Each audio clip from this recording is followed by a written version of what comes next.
السلام علیکم ورحمۃ اللہ وبرکاتہ۔ بسم اللہ الرحمن الرحیم۔ سارا دن اور ساری رات حکومت کے ڈھنٹورچی نقارے پیٹ پیٹ کر چتوڑ کے گلی کوچوں میں پوجا کا اعلان کرتے رہے، اور اس کے ساتھ ہی ریاست کے اچھوتوں کو بھی تنبیہ کرتے رہے کہ اگر بھولے سے اس قوم کا کوئی فرد مندروں میں داخل ہو گیا تو اس کا اور اس کے خاندان کا نام و نشان تک مٹا دیا جائے گا۔ جب رات کے سناٹے میں قلعے کی فسیر سے اعلان کیا گیا تو نرملا کماری، آفریدی رامیشوری اور چندر سنگھ نے بھی یہ پرشور آوازیں سنی۔ فاصلہ زیادہ ہونے کے سبب آوازیں صاف سنائی نہیں دے رہی تھیں، مگر جب بھی ہوا کا رخ ہوتا تو کوئی نہ کوئی بات سمجھ میں آ جاتی۔ منتری بھون کے خفیہ باغ میں پڑے ہوئے چاروں خانہ بدوشوں کے کان ان آوازوں پر لگے ہوئے تھے۔ آخر منتشر لفظوں کو جمع کرنے کے بعد نرملا کماری نے ایک مفہوم اخذ کیا۔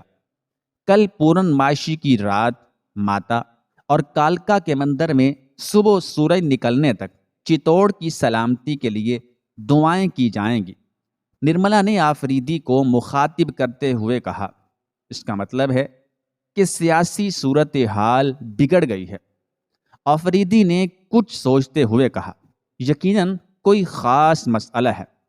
نرملا نے سنجیدہ لہجے میں کہا، چتوڑ کی یہی تاریخ ہے کہ آفات و مصائب کے زمانے میں اجتماعی پوجا ہوتی ہے اور پھر دیوتاؤں کے کرم سے وہ مشکل گھڑی گزر جاتی ہے۔ دیوتاؤں کے کرم سے؟ آفریدی نے حیرت زدہ ہو کر نرملا کی طرف دیکھا۔ میرے دیوتا نہیں، اہل چتوڑ کے دیوتا، نرملا کماری نے جواب دیا اور خاموش ہو گئی۔ شاید سلطان کے لشکر چتوڑ کی سرحدوں کے قریب آ پہنچے۔ آفریدی نے خود کلامی کے انداز میں کہا اور آسمان کی طرف دیکھنے لگا۔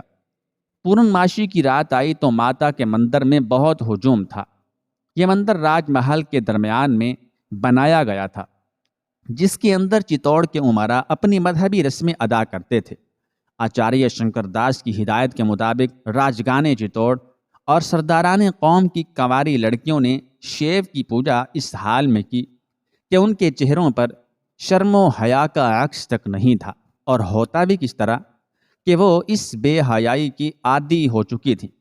شیو پوجا ختم ہوتے ہی آچاریہ شنکر داس کی ہدایت کے مطابق پجاریوں کا یہ ہجوم کالکا کے مندر پہنچا۔ اس مندر میں درگا اور کالی کے طویل القامت مجسمے نصب تھے۔ دشمن کے مقابلے کے وقت خاص طور پر ان کی عبادت کی جاتی تھی۔ کالکا کے مندر میں شنکر داس تمام پجاریوں کی قیادت کر رہا تھا۔ شنکر داس کچھ دیر تک بآواز بلند مذہبی کتابوں کے اشلوک یعنی فقرے پڑھتا رہا۔ ابھی اشلوک پڑھتے چند لمحے گزرے تھے کہ اراولی اور آبو کی چوٹیوں پر سیاہ گھٹائیں نمودار ہونے لگیں اور تیز بجلی کڑکنے لگی۔ پجاری بہت خوش تھے کہ دیویوں نے ان کی دعائیں فوراً ہی سن لی تھیں۔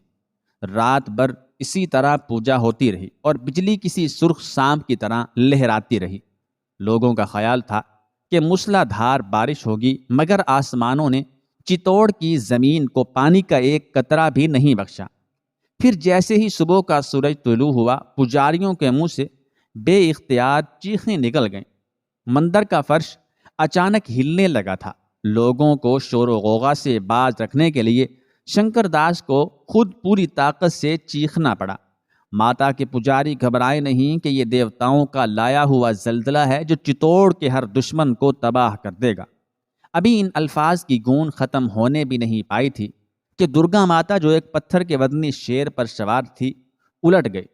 شنکر داس اس مجسمے کے قدموں میں بیٹھا ہوا تھا، اس لیے اپنے ناتواں جسم کو نہ بچا سکا اور اس شیر کے نیچے دب گیا جسے درگا دیوی سیر و تفریح کے لیے استعمال کرتی تھی۔ لوگ دیوانہ وار بھاگ کھڑے ہوئے، کسی کو کسی کی خبر نہیں تھی۔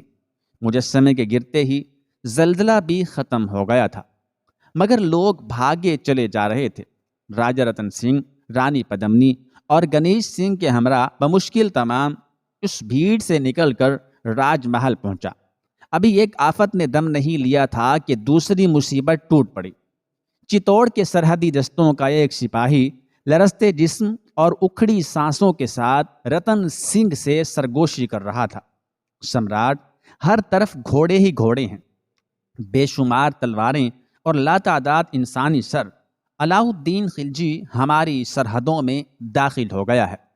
علاؤ الدین خلجی کے حملے کی خبر سن کر راجہ رتن سنگھ سناٹے میں آ گیا۔ اس کے تصور میں بھی نہیں تھا کہ سلطان کے لشکر اتنی تیزی سے یلغار کریں گے۔ دہلی سے چتور تک کا فاصلہ علاؤ الدین نے کم سے کم وقت میں طے کر لیا تھا۔ وہ صرف رات کے وقت اپنے فوجی دستوں کو قیام کا حکم دیتا تھا، اور پھر صبح صادق سے پہلے تمام سپاہی اپنی منزل کی طرف روانہ ہو جاتے تھے۔ فجر کی نماز ادا کرنے کے لیے کچھ دیر ٹھہرتے اور پھر اپنی اپنی رفتار بڑھا دیتے۔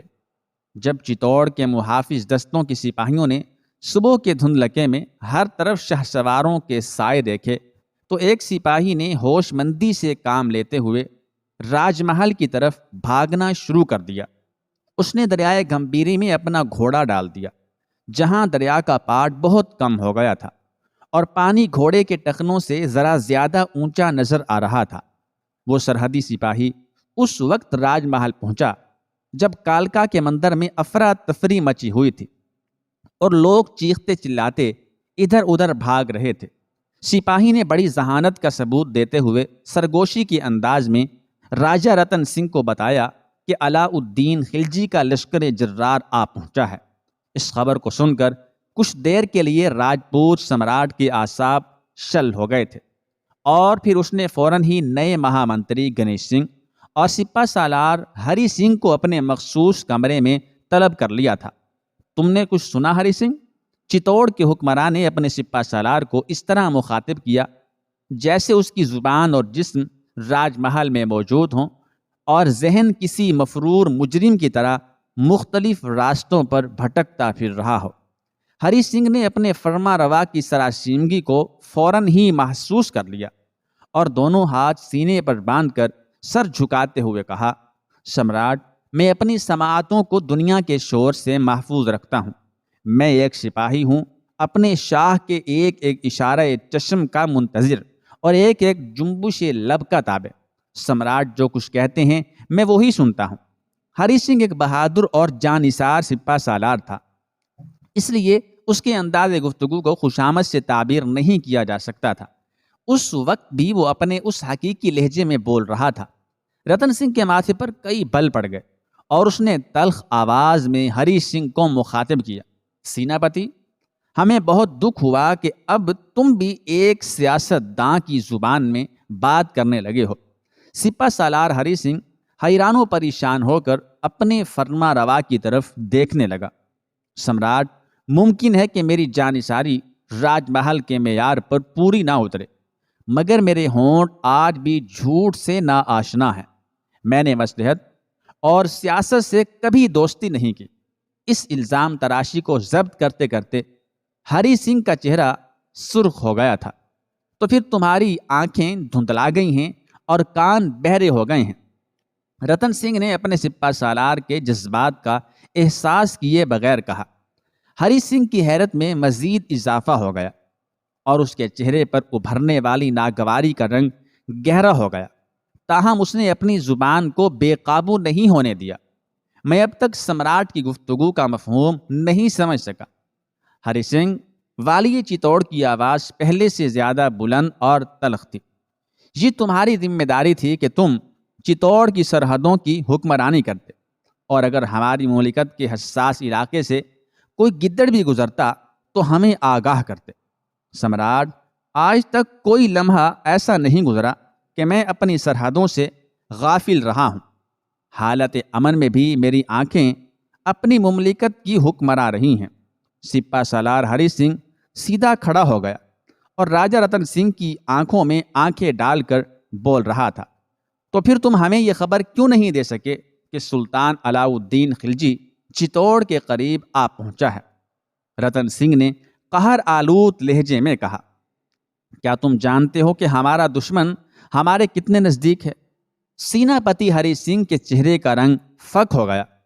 ایک سپہ سالار کی حیثیت سے اس کی بے خبری ناقابل معافی تھی۔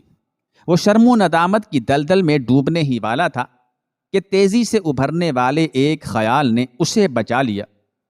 کئی ماہ سے تو میری راتیں بھی سرحدوں پر گزر رہی تھی سمراٹ، مگر کل شب میں آپ کے حکم سے مجبور تھا۔ ہری سنگھ نے باوقار لہجے میں کہا۔ کل دن بھر لوگوں کو شیو اور درگا کی پوجا کے لیے مندر میں جمع کرتا رہا، پھر آپ کے ساتھ مل کر رات بھر دیوتاؤں کو پکارا۔ اس دوران سرحدوں کے خیال سے بھی غافل نہیں رہا۔ اگر پوجا کا اہتمام نہ ہوتا تو یہ خبر پہلے مجھ تک پہنچتی۔ ہری سنگھ نے ایک معقول دلیل پیش کر کے اپنے آپ کو بچا لیا تھا۔ راجہ رتن سنگھ کا غصہ اس دھوئیں کی طرح اڑ گیا جسے تیز ہوائیں دیکھتے ہی دیکھتے فضاؤں میں تحلیل کر دیتی ہیں۔ اب کیا ہوگا ہری سنگھ؟ بہادر راجپوت سلطان کی دست درازیوں کا مقابلہ کریں گے۔ ہری سنگھ کی بجائے مہا منتری گنیش سنگھ نے لاف زنی کرتے ہوئے کہا۔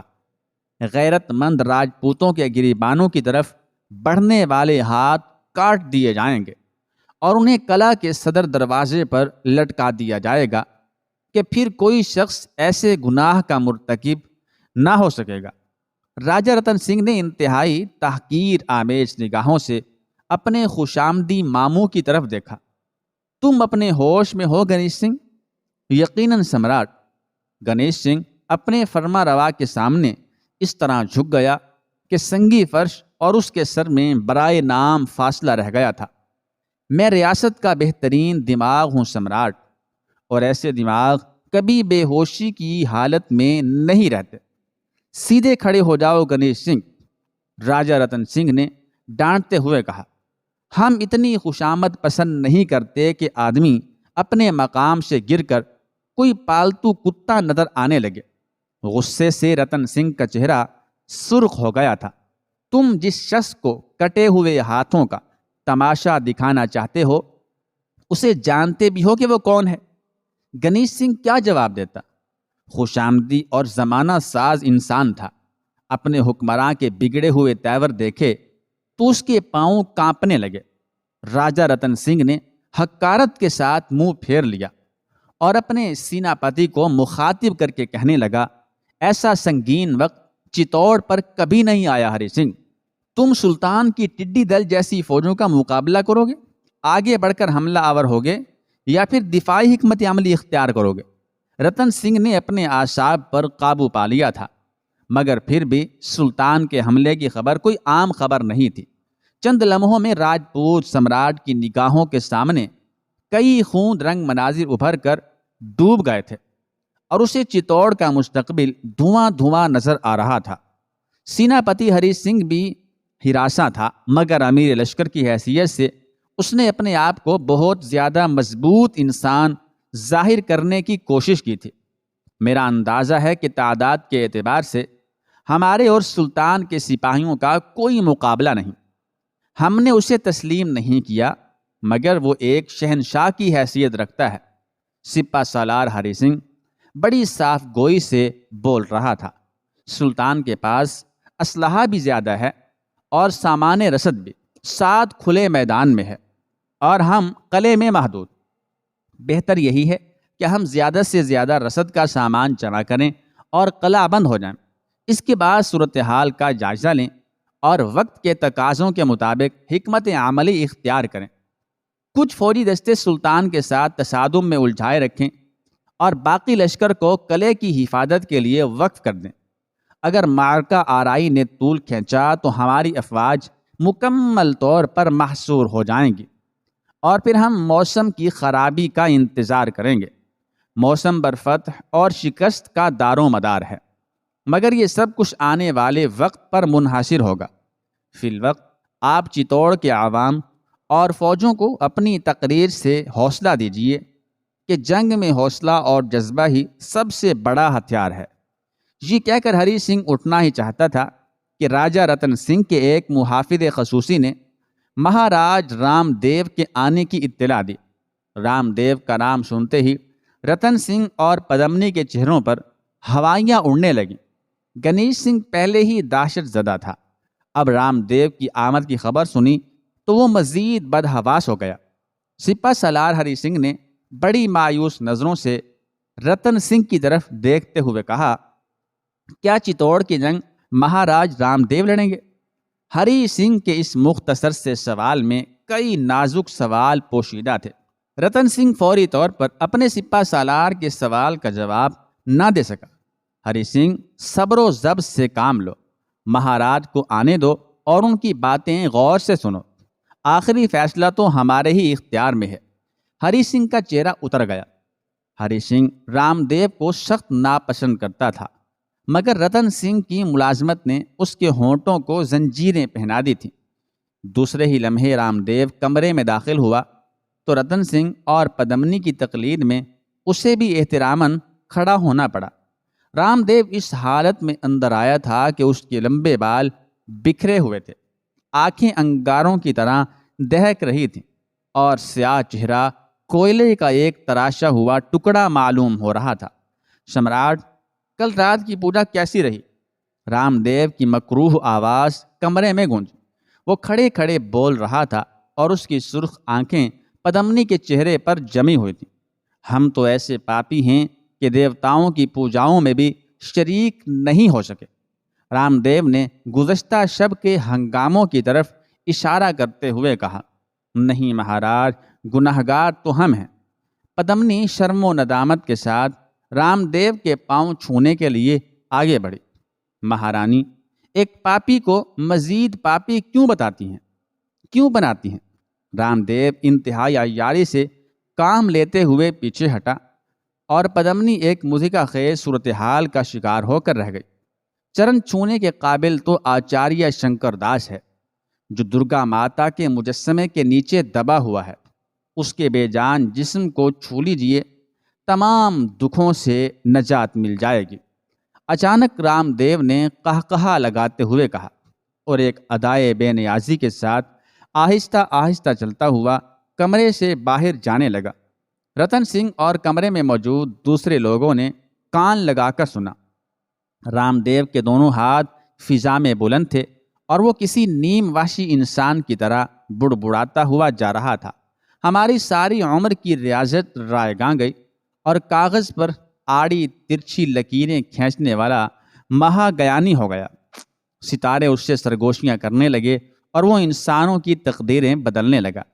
تف ہے تم پر اے چتوڑ کے رہنے والو کہ تم نے میری قدر نہیں کی اور اپنے ہاتھوں سے اپنے گھر جلا ڈالے۔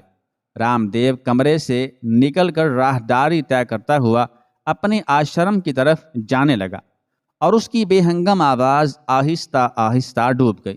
راجہ رتن سنگھ، رانی پدمنی، مہامنتری گنیش سنگھ اور سپہ سالار ہری سنگھ کچھ دیر تک سناٹے کے عالم میں کھڑے رہے۔ پھر ہری سنگھ نے چتوڑ کے حکمراں کو مخاطب کرتے ہوئے کہا، سمراٹ، اگر میری حقیقت بیانی کو گستاخی نہ سمجھا جائے تو میں عرض کروں کہ تمام سادھوؤں اور جوگیوں کے منتر ناکام ہو چکے ہیں۔ براہ کرم اب تو ترسمات کی دنیا سے نکل آئیے کہ دشمن ہمارے گھر تک آ پہنچا ہے۔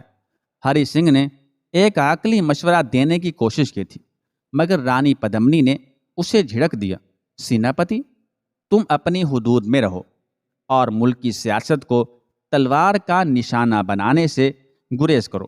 یہ جنگ کس طرح لڑی جائے گی، اس کا فیصلہ ہم خود کریں گے۔